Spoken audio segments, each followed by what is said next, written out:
The cardboard pizza box felt heavy in my hands.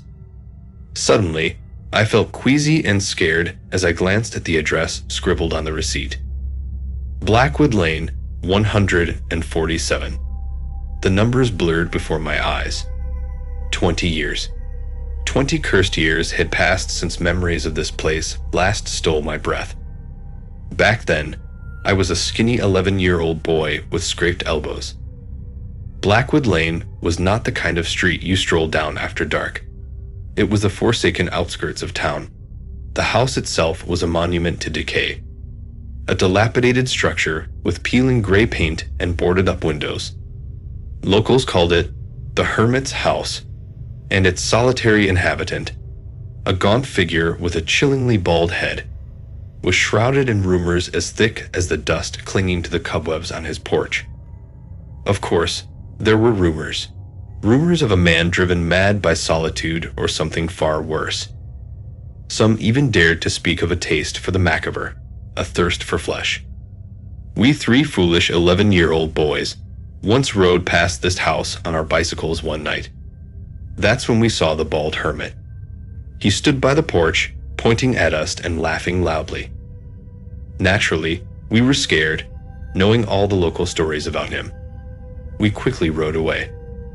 2 days passed, and we wanted revenge for that laughter. With the guys, we came up with a plan for revenge. And here we are, pulling up to the hermit's house on our bikes, with a shed nearby. It was already late, and the moon barely illuminated the surroundings. My friend Max pulled out gasoline and doused the edge of the shed.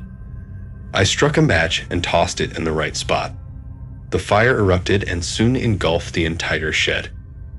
We felt like heroes, punishing the one who dared to mock us. But a few days later, one of us disappeared. Gone. Everyone searched for him for several days. The police were powerless. It happened 20 years ago, but the memories of that dreadful day still haunt me. The headlights of my battered Toyota cast whimsical shadows across the overgrown yard of 147 Blackwood Lane. 20 years had passed, but the house remained eerily unchanged. The peeling gray paint seemed to peel away even more from the decaying wood, and the windows, like empty eyes, gazed apathetically into the night. A quiet groan escaped my lips, barely audible over the noise of the engine. Everything about this place felt oppressive, suffocating. My gaze flickered to the empty space in the yard, a stern reminder of our youthful transgression. The blackened patch of earth where the barn once stood. Taking a deep, ragged breath, I tried to convince myself that it was just a pizza delivery. Just work. Just another address on a long list. I killed the engine. The sudden silence became deafening, pressing in on me from all sides. Stepping out of the car, I slammed the door, the sound echoing in the silence like a gunshot. The heavy pizza box in my hand felt more like a shield than a burden. Taking another shaky breath, I steeled myself and stepped onto the creaky porch, ready to face whatever awaited me in the darkness of 147 Blackwood Lane. The weathered wooden planks of the porch groaned ominously under my weight. Swallowing the lump of fear lodged in my throat, I slowly approached the front door. My trembling finger hovered over the button, then hesitated. Was this some kind of twisted joke? A trap set for a man haunted by his past? Was anyone even home? Taking a deep breath, I gathered my courage and pressed the button. The rusty mechanism protested with a groan, and for several heart-stopping seconds, nothing happened.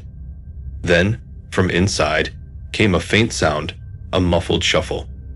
A shiver ran down my spine, every hair on my arms standing on end. The doorknob rattled, eliciting another wave of horror. The door creaked open. It was him. The man from my nightmares, aged but with the same unsettling gleam in his eyes.